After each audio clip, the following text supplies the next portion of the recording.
Okay, so hello everyone, welcome to I think it's number 9, day 9 of the series. It's almost day 10, which is really cool. And I may or may not have something planned. Well, it's not too big, but at day 10. Alright, so yes, I'm not sure, but yeah. So, this is day 9, and we'll be only doing one question today because I have something to do after this. Okay, so the question is this. Question number 15.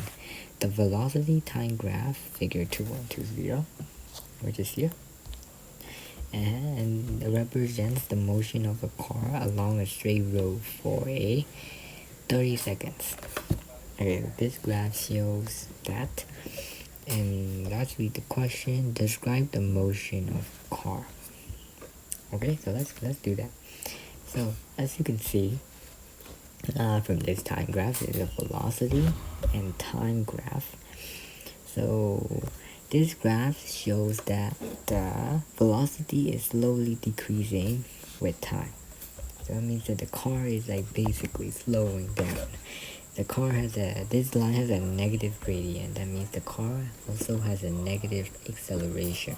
In this case, gradient is acceleration, right?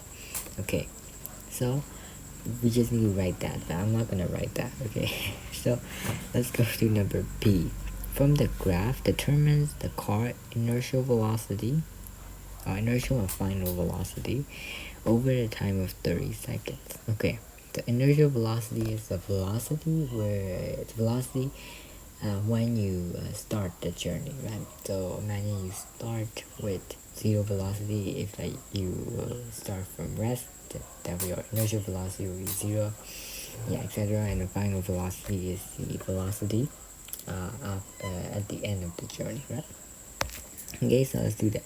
So in this case, inertial velocity is at t equals to 0, which is 20. And the final velocity at t equals to 30, which is here, which is 8. So we just need to write that, actually. So that's number B. Inertial velocity, I'm not going to write the full thing, but inertial velocity is 20, I think, right? Yeah, 20 meters per second. And the final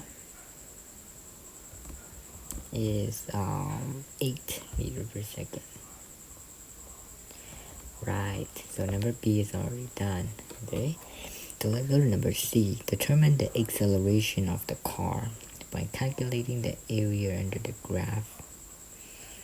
Oh no, wait, I'm reading this. Only this. Determine the acceleration of the car. That's it. Okay, so to calculate the acceleration here is basically the gradient, right? But there's another way you can do this. And there are actually 2 ways we can do this. 3 ways if you count the graphical method, but we're not going to use the graphical method. So you can calculate it with the normal a equals to b minus u over t equation, or we could just like find the gradient of this, which will be y 2 minus 1 1 over x2 minus x1. So you can do this like whatever you want, but I'm gonna do the old classic way. I'm gonna do the equation way here. So yes, so we can just use the inertial and final velocity from here. So inertial velocity is 20, final velocity is 8, and this is in 30 seconds period, so I divide that by 30, and then I'll just use the calculator from here. 20 minus 8 is 12, so we get 2 over 5, but it's negative 12, so it will be negative 2 over 5 meters per second square. As you can see, the acceleration is negative, so it means that it is decelerating. So this is basically number C. Okay, alright, only 2 more to go. By calculating the area under the graph, okay, determine the displacement of the car. Okay, so we find the area under the graph. So the area under the graph is this whole thing.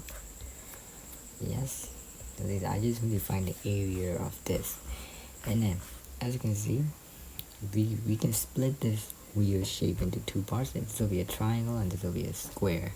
So I just need to just find the area of the triangle and the square, right? So this will be 8, this will be 30 that I have, this will be 20 minus 8, which is 12. And yes, we can find the area like this.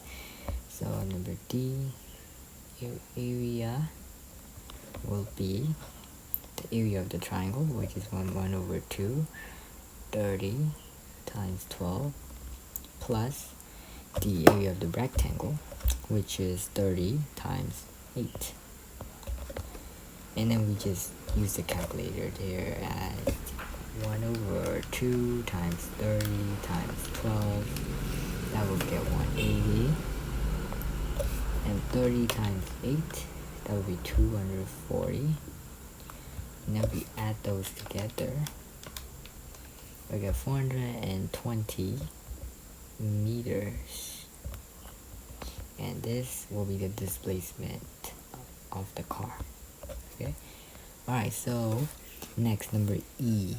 Check your answer to part D by calculating the car's displacement using this equation. Okay, so basically I have to calculate the displacement again, but this time I have to use this equation. So let's write that down. S equals to ut plus 1 over 2 ad squared. So u just use the initial. I'll see here, which is 20. T is 30, because the period is 30 seconds.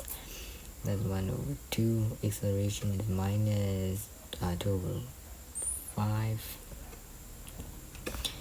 And then t squared is 30 squared.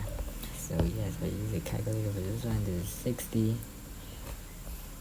This is 1 over 2. 1 over 2 minus 1 over 2 multiplied by minus 2 over 5 multiplied by 30 squared. That will get me 180 minus 180. Yes, 180. So it will be 60 minus 180. Wait, something is wrong. Okay guys, so I am very dumb. 30 times 20 is not 60, is 600. And 600 minus 180 should be 420 meters. Oh my god. Yes, that was a really stupid mistake, but you know, okay, we have to learn from our mistakes. So yes, so as you can see, this and this is the same thing, so we should be right. So yes guys, this will be the end of today. I'm sorry for my mistake. So yes, tomorrow is day 10, which is really exciting, right? This is day 10, a double digit number for the first time. Okay, so guys, I couldn't do more questions today because I have something to do and something came up. So yes, goodbye guys, have a great day, goodbye.